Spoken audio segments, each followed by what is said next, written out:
যুদ্ধবিরতি নয়, ইরান কি বড় যুদ্ধের জন্য প্রস্তুতি নিচ্ছে? 12 দিনের সংক্ষিপ্ত যুদ্ধের পর আপাত দৃষ্টিতে যুক্তরাষ্ট্র মধ্যস্থতা করে ইরান ও ইসরায়েলের মধ্যে একটি যুদ্ধবিরতি কার্যকর করলেও তেহরান এটিকে স্থায়ী শান্তি হিসেবে দেখছে না, বরং তারা এটিকে স্ট্র্যাটেজিক পজ বা কৌশলগত বিরতি হিসেবে বিবেচনা করছে। দীর্ঘদিনের কৌশলগত ধৈর্য নীতির ধারাবাহিকতায় ইরান এখন যুদ্ধের ক্ষয়ক্ষতি কাটিয়ে উঠে দীর্ঘমেয়াদী সংঘাতের জন্য নতুন করে সংগঠিত হচ্ছে এবং ভবিষ্যতে লড়াইয়ের প্রস্তুতি নিচ্ছে। Report middle East Eye. বিপর্যয়ের মাঝেও তেহরানের আত্মবিশ্বাস। সাম্প্রতিক যুদ্ধে ইসরায়েল যুক্তরাষ্ট্রের সহায়তায় ইরানের বিভিন্ন সামরিক ঘাঁটি, ক্ষেপণাস্ত্র স্থাপনা ও পারমাণবিক গবেষণাগারে ব্যাপক আঘাত হানে। এতে আইআরজিসির শীর্ষ কর্মকর্তা, মহাকাশ বিভাগের প্রধান ও একাধিক পারমাণবিক বিজ্ঞানী নিহত হন। কিন্তু এই বিপর্যয়ের মধ্যেও ইরান নিজেদের প্রতিরোধ ক্ষমতা প্রমাণ করেছে।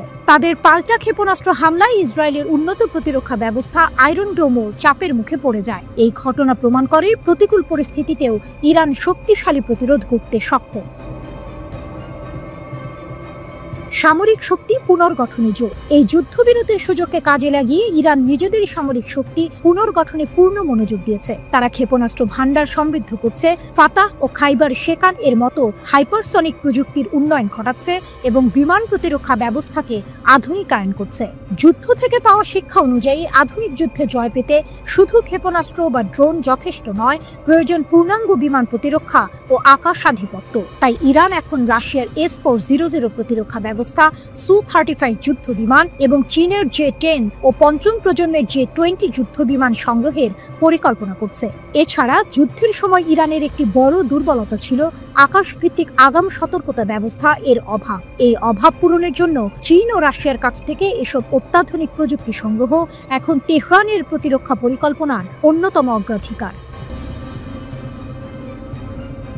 কূটনীতির ময়দানে ইরানের নতুন চাল। সামরিক প্রস্তুতির পাশাপাশি ইরান আন্তর্জাতিক কূটনীতির ময়দানেও নিজেদের অবস্থান জোরদার করতে চাইছে। তারা ইসরায়েল ও যুক্তরাষ্ট্রের বিরুদ্ধে আন্তর্জাতিক বিচার আদালতে মামলা করার প্রস্তুতি নিচ্ছে।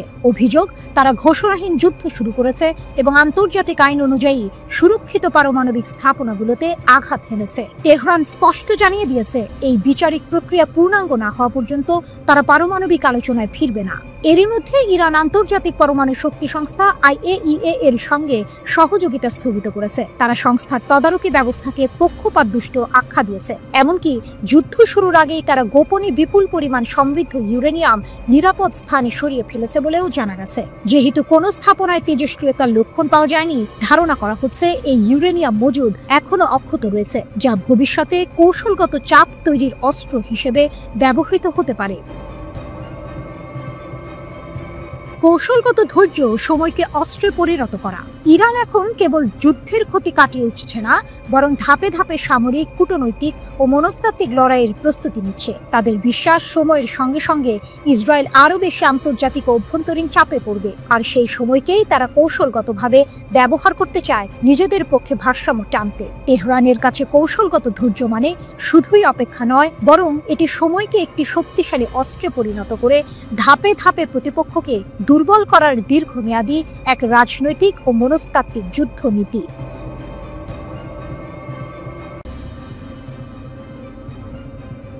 যুক্তরাষ্ট্রের মধ্যস্থতায় ইসরায়েল ও ইরানের মধ্যে যে যুদ্ধবিরতি হয়েছে তাতে 12 দিনের পাল্টাপাল্টি হামলার অবসান ঘটেছে।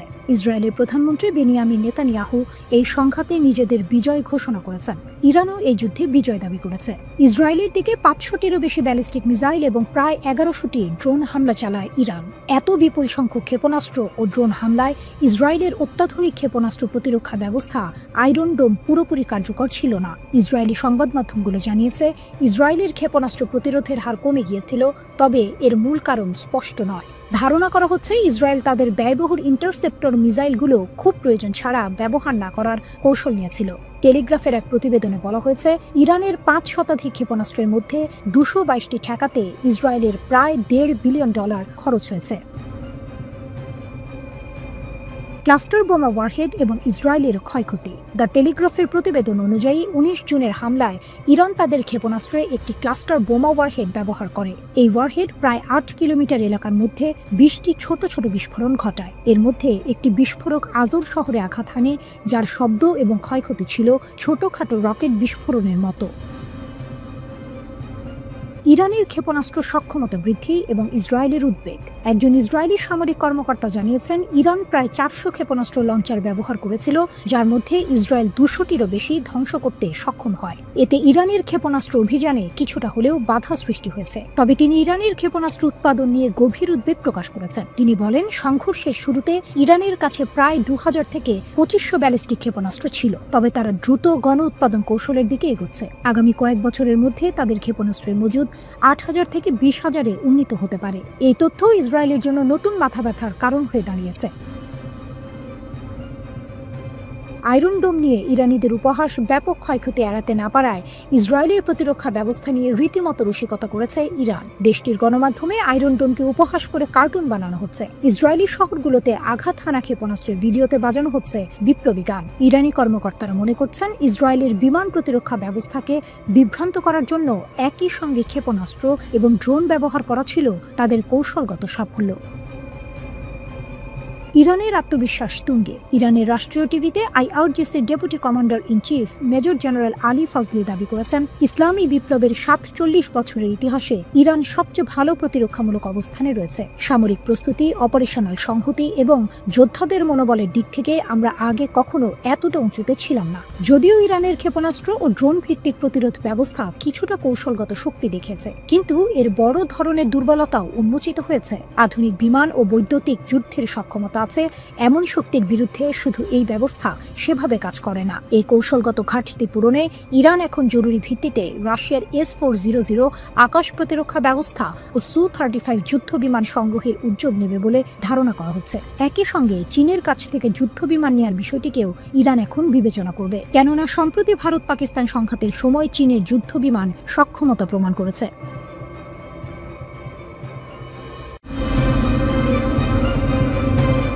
মধ্যপ্রাচ্যের উত্তপ্ত পরিস্থিতি যেন আরও জটিল হচ্ছে। ইসরায়েল ও ইরানের মধ্যে চলা 12 দিনের সংঘাতের পর ইরান এখন আরও কঠোর অবস্থানে। তাদের সামরিক বাহিনীর ঘোষণা অনুযায়ী পরবর্তী কোনো ইসরায়েলি আগ্রাসনে কোনো রেড লাইন মানবে না তেহরান। ইসরায়েলকে ইরানের চরম হুঁশিয়ারি, কোনো রেড লাইন থাকবে না। ইরানের বিপ্লবী গার্ড কোর আইআরজিসি এর মুখপাত্র ব্রিগেডিয়ার জেনারেল আলী মোহাম্মদ নাইনি এক বিস্ফোরক মন্তব্য করেছেন। তিনি বলেছেন, ইসরায়েল যদি আবারও আগ্রাসন চালায় তাহলে ইরানের প্রতিক্রিয়া হবে ভয়াবহ এবং তখন কোনো রেডলাইন থাকবে না। আল মায়াদিন টেলিভিশনকে দেয়া এক সাক্ষাৎকারে নাইনি এই হুঁশিয়ারি দেন। তার মতে, ইরানের বিরুদ্ধে 12 দিনের আগ্রাসনে ইসরায়েলি সরকার তাদের লক্ষ্য অর্জনে পুরোপুরি ব্যর্থ হয়েছে। তিনি জোর দিয়ে বলেন, ইরানের দ্রুত প্রতিক্রিয়া শত্রুদের সব হিসাব নিকাশকে বানচাল করে দিয়েছে। নাইনি জানান, সাম্প্রতিক যুদ্ধে শত্রুর মূল লক্ষ্য ছিল ইরানের সামরিক সক্ষমতা ধ্বংস করা এবং ইসলামী প্রজাতন্ত্রকে আত্মসমর্পণ ও ভেঙে ফেলতে বাধ্য করা। তিনি আরও বলেন, আলোচনার মাধ্যমে লক্ষ্য অর্জনে ব্যর্থ হওয়ার পরেই শত্রুরা ইরানের বিরুদ্ধে সামরিক পদক্ষেপ নিতে বাধ্য হয়েছিল। আইআরজিসির এই মুখপাত্রের মতে, ইরানের শত্রুদের ইসলামী প্রজাতন্ত্র সম্পর্কে যথেষ্ট ধারণা নেই। স্যাটেলাইট তথ্যে ইসরায়েলের দুর্বলতা প্রকাশ। যুদ্ধের ময়দানে ইসরায়েল চূড়ান্ত বিজয় দাবি করলেও যুক্তরাষ্ট্রের সংবাদ মাধ্যম দ্য টেলিগ্রাফের এক প্রতিবেদন ভিন্ন চিত্র তুলে ধরেছে। হাতে আসা স্যাটেলাইট রাডার তথ্যের ভিত্তিতে টেলিগ্রাফ দাবি করেছে, সাম্প্রতিক যুদ্ধে ইরানের ক্ষেপণাস্ত্র ইসরায়েলের অন্তত 5টি সামরিক ঘাঁটিতে সরাসরি আঘাত হেনেছে। ইসরায়েল সরকার এখন পর্যন্ত আনুষ্ঠানিকভাবে এই হামলার ঘটনা স্বীকার করেনি। এমনকি কঠোর সামরিক বিধিনিষেধের কারণে দেশটির কোনো সংবাদ মাধ্যমও এই নিয়ে খবর প্রকাশ করতে পারেনি। এই তথ্য ফাঁস হওয়ায় প্রতিদ্বন্দ্বী দুই পক্ষের মধ্যে কথার লড়াই আরও তীব্র হবে বলেই ধারণা করা হচ্ছে। ইসরায়েলের প্রতিরক্ষা ব্যবস্থার দুর্বলতা নিয়ে প্রশ্ন। বিশেষজ্ঞরা বলছেন, সময়ের সঙ্গে সঙ্গে ইরানের ক্ষেপণাস্ত্র কেন বেশি পরিমাণে ইসরায়েল আকাশ প্রতিরক্ষা ব্যবস্থা ভেদ করতে পারল তা এখনও স্পষ্ট নয়। তবে এর সম্ভাব্য কারণ হিসেবে তারা কয়েকটি বিষয় তুলে ধরেছেন। সীমিত ইন্টারসেপ্টর। ইসরায়েল তাদের সীমিত ক্ষেপণাস্ত্র বিধ্বংসী ক্ষেপণাস্ত্র রয়ে শয়ে ব্যবহার করেছিল। উন্নত ইরানি প্রযুক্তি। ইরানের ক্ষেপণাস্ত্র ছোড়ার পদ্ধতি উন্নত হয়েছে এবং তারা হয়তো আরও বেশি পরিমাণে অত্যাধুনিক ক্ষেপণাস্ত্র ব্যবহার করেছে। ইসরায়েলের আকাশ প্রতিরক্ষা ব্যবস্থায় বিভিন্ন স্তর রয়েছে। আয়রন ডোম, এটি মূলত মর্টার ও রকেটের মতো স্বল্প পাল্লার প্রজেক্টাইল থেকে সুরক্ষার জন্য তৈরি করা হয়েছে। ডেভিড স্লিং সিস্টেম, এটি মাঝের স্তরের প্রতিরক্ষা নিশ্চিত করে এবং ড্রোনও 300 কিলোমিটার পর্যন্ত দূরত্বের ক্ষেপণাস্ত্র আটকাতে পারে। অ্যারো সিস্টেম, এটি সবচেয়ে ওপরের স্তরের জন্য, যা দীর্ঘ দূরত্বের ব্যালিস্টিক ক্ষেপণাস্ত্রকে বায়ুমণ্ডলে ফিরে আসার আগেই ধ্বংস করে ফেলে। তবে এই বহুস্তরীয় প্রতিরক্ষা ব্যবস্থা থাকা সত্ত্বেও ইরানের ক্ষেপণাস্ত্রের সফল আঘাত ইসরায়েলের নিরাপত্তা নিয়ে নতুন প্রশ্ন তৈরি করেছে।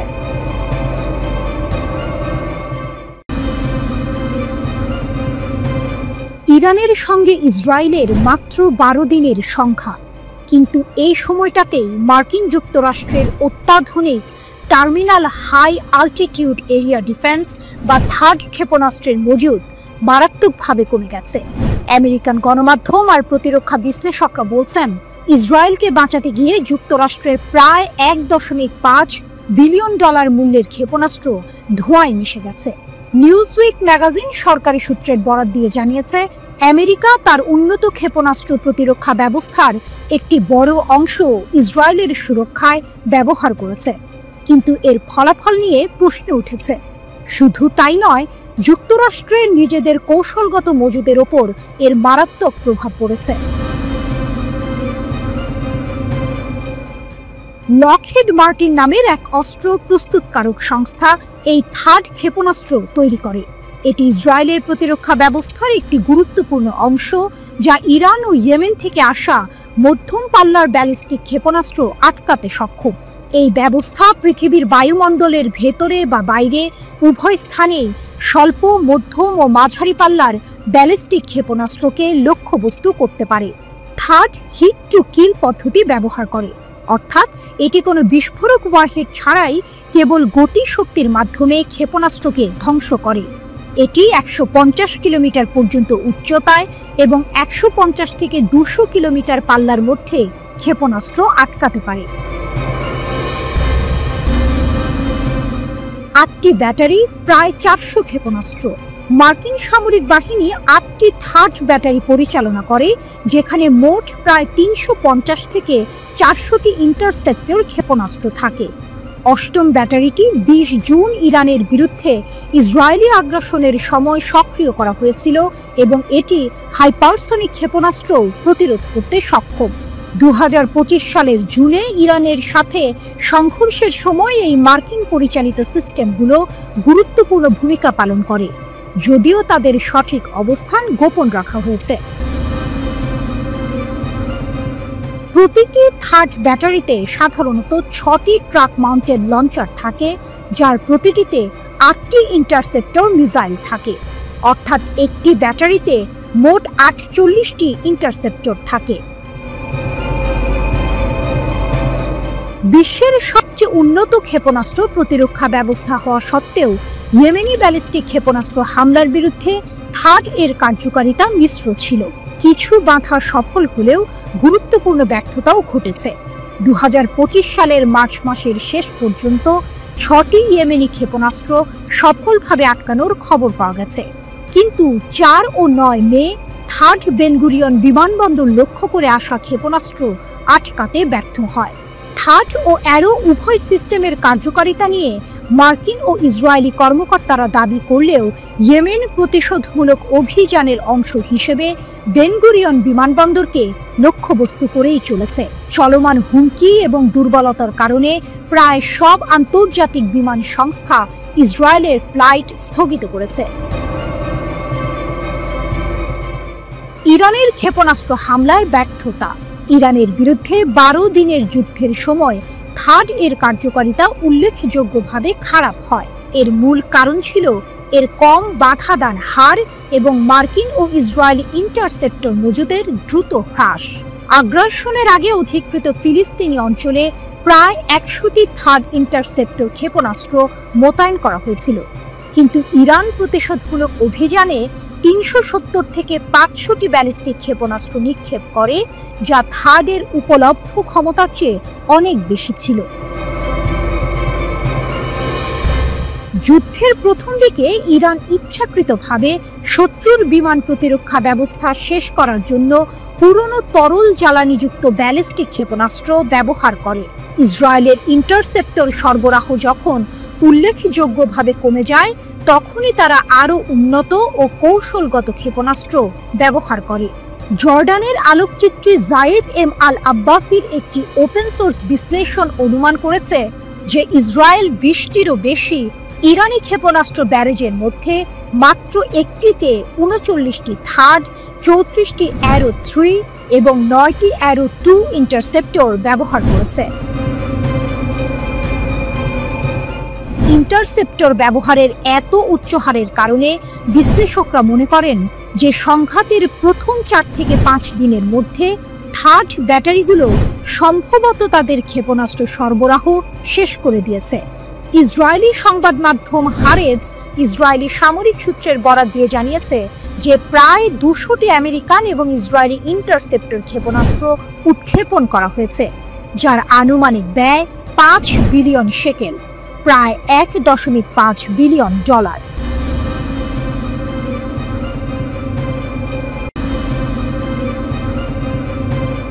বাতিয়ামের বিপর্যয়, গাজার প্রতিচ্ছবি এক অপ্রত্যাশিত প্রতিশোধের গল্প। ইরানের ক্ষেপণাস্ত্র হামলায় ইসরায়েলের বাতিয়াম শহর এখন গাজার ধ্বংসস্তূপের মতো দেখাচ্ছে, এই খবর দিয়েছে হিব্রু মিডিয়া। কিন্তু এই ধ্বংসযজ্ঞের পেছনে লুকিয়ে আছে এক চমকপ্রদ প্রতিশোধের গল্প, যা হয়তো অনেকেরই অজানা। ইসরায়েলি দৈনিক ক্যালকালিস্টের তথ্য অনুযায়ী ইরানের হামলার পর বাতিয়াম থেকে প্রায় 18,000 মানুষকে সরিয়ে নেওয়া হয়েছে। এর মধ্যে 12,000 জনকে হোটেলে এবং বাকিদের ভাড়া অ্যাপার্টমেন্টে রাখা হয়েছে। বাতিয়াম, তেল আবিব, রেহোবট এবং রামাত গান, এই 4টি শহরই ইরানের ক্ষেপণাস্ত্র হামলায় মারাত্মকভাবে ক্ষতিগ্রস্ত হয়েছে। এই অভাবনীয় ক্ষতির ফলে আবাসনের তীব্র সংকট দেখা দিয়েছে, যা বাস্তুচ্যুত করেছে হাজার হাজার বসতি স্থাপনকারীকে। বাতিয়ামের মেয়র তসবিকা ব্রট ইসরায়েলি চ্যানেল 10কে দেয়া এক সাক্ষাৎকারে এই আক্রমণকে শহরের ইতিহাসের সবচেয়ে কঠোর আঘাত হিসেবে বর্ণনা করেছেন। তিনি জানান 120 ডুনাম প্রায় 40 একর আবাসিক এলাকা সম্পূর্ণরূপে নিশ্চিহ্ন হয়ে গেছে। তার দাবি, একদিনের ইরানি বোমা হামলায় এখন ধ্বংসযজ্ঞ হয়েছে, যা আগে কখনো দেখা যায়নি। এটি এখন শুধু বাতিয়ামেই নয়, দখলকৃত ভূমি জুড়ে দেখা যাওয়া সবচেয়ে বিপর্যয়কর আক্রমণ। এই অপ্রত্যাশিত ধ্বংসযজ্ঞের ফলে মধ্যমেয়াদী আবাসনের দাম বাড়ার আশঙ্কা করা হচ্ছে। উত্তর তেল আবিবের রিয়েল এস্টেট অফিস থেকে প্রাপ্ত প্রতিবেদন অনুসারে এলাকায় পর্যাপ্ত অ্যাপার্টমেন্ট মজুদ নেই, যা বাস্তুচ্যুত পরিবারগুলির জন্য এক গভীর অনিশ্চয়তা তৈরি করেছে। কিন্তু এই বিধ্বংসী হামলার সূত্রপাত কোথায়? 13ই জুন আমেরিকান সমর্থনে ইসরায়েলি সরকার ইরানের ওপর তাদের আগ্রাসন শুরু করে। এই হামলায় বেশ কয়েকজন শীর্ষস্থানীয় সামরিক কমান্ডার, বিজ্ঞানী এবং নারী ও শিশু সহ অনেক সাধারণ বেসামরিক নাগরিক নিহত হন। এরপরই আসে ইরানের অপ্রত্যাশিত জবাব। একই দিনে Islamic Revolutionary Guard Corps IRGC এর নেতৃত্বে ইরানের সশস্ত্র বাহিনী ইসরায়েলি শাসনের বিরুদ্ধে অপারেশন ট্রু প্রমিস 3 নামে এক অভূতপূর্ব প্রতিশোধমূলক অভিযান শুরু করে। ইরান নতুন প্রজন্মের অনেক ক্ষেপণাস্ত্র ব্যবহার করে ইসরায়েল এবং তার সামরিক ও শিল্প অবকাঠামোতে নির্ভুলভাবে আঘাত হানে।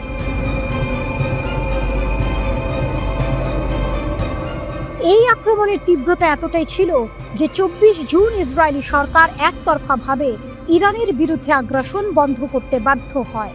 এই একতরফা পদক্ষেপের পর ইরান ও ইসরায়েলি অধিকৃত অঞ্চলের বিরুদ্ধে 22টি সফল আক্রমণ চালিয়ে তাদের প্রতিশোধমূলক অভিযান বন্ধ করে দেয়। ইসরায়েলি স্বাস্থ্য মন্ত্রণালয় ইরানের প্রতিশোধমূলক আক্রমণে 29 জন নিহত এবং 3238 জন আহত হওয়ার বিষয়টি নিশ্চিত করেছে। তবে পর্যবেক্ষকরা বলছেন, ইসরায়েলের হতাহতের পরিসংখ্যান সেন্সর করার ইতিহাসের কারণে এই সংখ্যাটি অনেক বেশি হতে পারে। বাতিয়ামের আজকের পরিস্থিতি কেবল গাজার প্রতিচ্ছবি নয়, এটি ইসরায়েলের আগ্রাসনের বিরুদ্ধে ইরানের এক অপ্রত্যাশিত এবং কার্যকর প্রতিশোধের ফসল। এই ঘটনা স্পষ্ট করে দিয়েছে যে মধ্যপ্রাচ্যের ক্ষমতার ভারসাম্যে এক নতুন অধ্যায়ের সূচনা হয়েছে।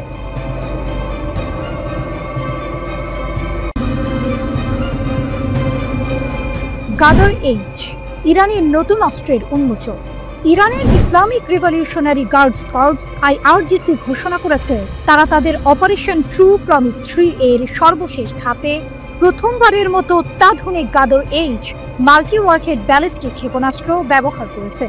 এই ঘটনাটি ইরান ইসরায়েলি সংঘাতে একটি নতুন মাত্রা যোগ করেছে, কারণ ইরান তার সবচেয়ে উন্নত ক্ষেপণাস্ত্রগুলির মধ্যে একটিকে যুদ্ধক্ষেত্রে নিয়ে এসেছে। অপারেশনের ২১তম ধাপে পরবর্তী প্রজন্মের ক্ষেপণাস্ত্রের একটি ঝাঁক ইসরায়েলের অধিকৃত অঞ্চলগুলিতে সরাসরি আঘাত হানে। আইআরজিসি জানিয়েছে, এই ধাপে কঠিন এবং তরল উভয় জ্বালানি চালিত ক্ষেপণাস্ত্র ব্যবহার করা হয়েছে, যা স্মার্ট ড্রোন হামলার সাথে সমন্বিত ছিল। এটি ইরানের সামরিক সক্ষমতা এবং কৌশলগত দক্ষতার একটি বড় প্রমাণ। কেন গাদর এইচ এত গুরুত্বপূর্ণ? গাদর এইচ হল খাইবার শ্রেণীর ব্যালিস্টিক ক্ষেপণাস্ত্রের একটি উন্নত সংস্করণ। এর মাল্টি ওয়ারহেড ক্ষমতা এটিকে আরও বিপজ্জনক করে তোলে।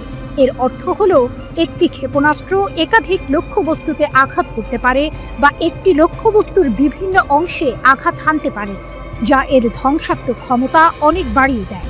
আইআরজিসির বিবৃতিতে বলা হয়েছে যে এই উন্নত ক্ষেপণাস্ত্রগুলি অত্যাধুনিক কৌশল ব্যবহার করে মোতায়েন করা হয়েছিল, যার লক্ষ্য ছিল যথার্থতা, ধ্বংসাত্মকতা এবং প্রভাব সর্বাধিক করা। ক্ষেপণাস্ত্রগুলি ইসরায়েলের অধিকৃত অঞ্চল জুড়ে উত্তর থেকে দক্ষিণ এবং কেন্দ্রীয় অঞ্চলের কৌশলগত লক্ষ্যবস্তুতে সফলভাবে আঘাত হেনেছে বলে দাবি করা হয়েছে। ইসরায়েলের উপর আঘাত এবং বিদ্যুৎ বিভ্রাট। ২৩ জুনের অভিযানে খাইবার শেকান, এমাদ, গাদর এবং ফাত্তাহ 1 সহ বিভিন্ন ধরনের ক্ষেপণাস্ত্র ব্যবহার করা হয়েছিল। এই ক্ষেপণাস্ত্রগুলি ইসরায়েলের গুরুত্বপূর্ণ সামরিক স্থাপনাগুলিতে আঘাত হেনেছে, যার মধ্যে সাফেদ, লাকিশ, আশকেলান, আশদোদ এবং বেইত শেআন রয়েছে। সবচেয়ে উল্লেখযোগ্যভাবে ক্ষেপণাস্ত্রগুলি আশদোদ বিদ্যুৎ কেন্দ্রকে সরাসরি লক্ষ্য করে নিক্ষেপ করা হয়েছিল, যার ফলে অধিকৃত অঞ্চল জুড়ে ব্যাপক বিদ্যুৎ বিভ্রাট দেখা দেয়। এটি ইসরায়েলের অবকাঠামোতে ইরানের আঘাত হানার সক্ষমতার একটি বড় দৃষ্টান্ত। আইআরজিসি জানিয়েছে যে তারা তাদের অভিযান আরও জোরালোভাবে চালিয়ে যাবে। তারা নতুন আক্রমণাত্মক কৌশল ব্যবহার করবে এবং ইসরায়েলের বহুস্তরীয় বিমান প্রতিরক্ষা ব্যবস্থার দুর্বলতাগুলিকে কাজে লাগাবে। বিবৃতিতে আরও জোর দিয়ে বলা হয়েছে, ইসরায়েলি লক্ষ্যবস্তুগুলির বিরুদ্ধে ইরানি ড্রোনগুলির যুদ্ধ অভিযানে কোনো বিরতি থাকবে না এবং ইসরায়েলিদের ক্রমাগত সাইরেন শুনতে হবে এবং আশ্রয়কেন্দ্রগুলিতে ঝাঁপিয়ে পড়তে হবে। সবচেয়ে চাঞ্চল্যকর বিষয়টি হল, বিবৃতিতে বলা হয়েছে যে ইসরায়েলি শাসনের সম্পূর্ণ নির্মূল না হওয়া পর্যন্ত ইরান পূর্ণমাত্রায় জাতীয় প্রতিরক্ষা অভিযান অব্যাহত রাখবে। ইরান তার সবচেয়ে শক্তিশালী ক্ষেপণাস্ত্রগুলো ব্যবহার করে ইসরায়েলকে সরাসরি চ্যালেঞ্জ জানাচ্ছে। অন্যদিকে ইসরায়েল তার অত্যাধুনিক বিমান প্রতিরক্ষা ব্যবস্থা দিয়ে এই হামলা প্রতিরোধের চেষ্টা করছে, কিন্তু গাদর এইচ এর মতো মাল্টি ওয়ারহেড ক্ষেপণাস্ত্রের সামনে ইসরায়েলের আয়রন ডোম কতটা কার্যকর হবে তা নিয়ে প্রশ্ন উঠছে। ইসরায়েলের সাবেক বিচারমন্ত্রী জোসি বেইলিন বলেছেন, ২৩ জুন ইসরায়েলে সবচেয়ে লম্বা সময় ধরে হামলা চালিয়েছে ইরান। খবর আল জাজিরার। তেল আবিব থেকে আল জাজিরাকে বেইলিন বলেন, হতাহতের কোনো ঘটনা ঘটেনি, ক্ষয়ক্ষতি হয়েছে। বেইলিন আরও বলেন, দিনের বেলায় হামলা হয়েছে, সাধারণত হামলাগুলো রাতে ঘটে থাকে। ইসরায়েলের সাবেক এই মন্ত্রী বলেন, আমাদের সামরিক বাহিনী স্পষ্টতই ড্রোনের ইরান থেকে উড়ে আসা একাংশ অকার্যকর করেছে, কিন্তু এরপরও এটি নিশ্চিত যে ইরানিদের কাছে প্রতিদিন হামলা করার মতো যথেষ্ট ড্রোন আছে।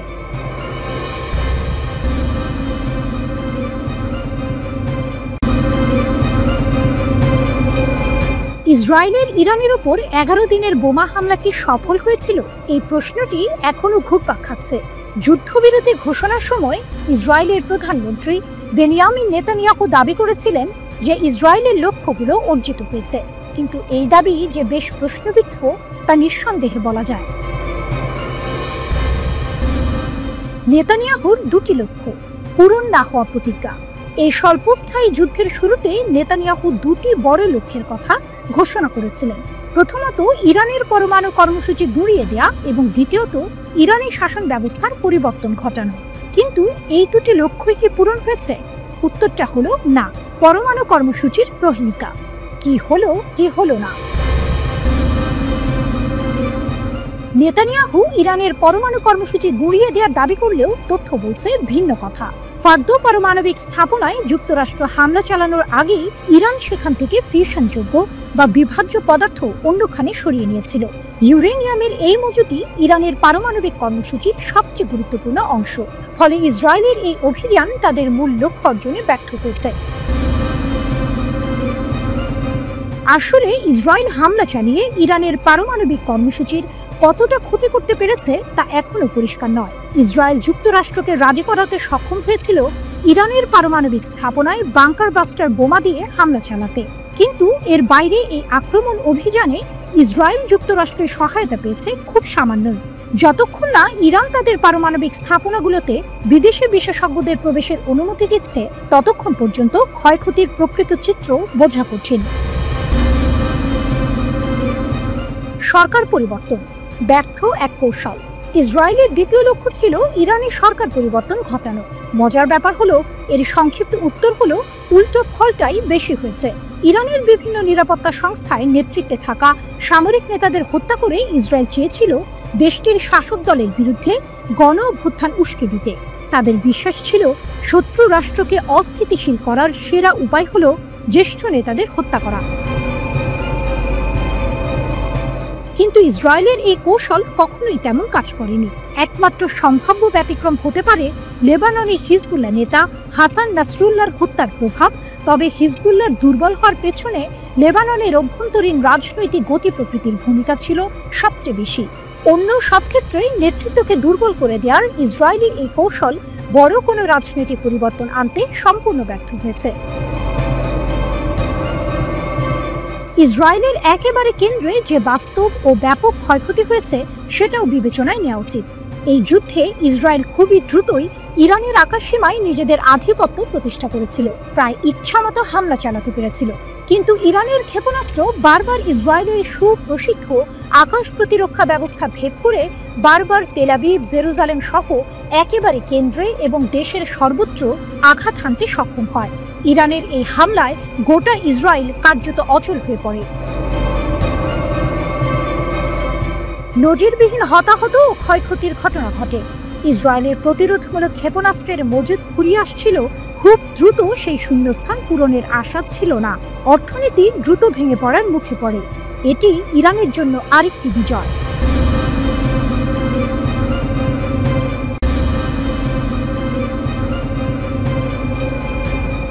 অপারেশন ট্রু প্রমিস 3, ইসরায়েলের কল্পনাতীত ক্ষতি।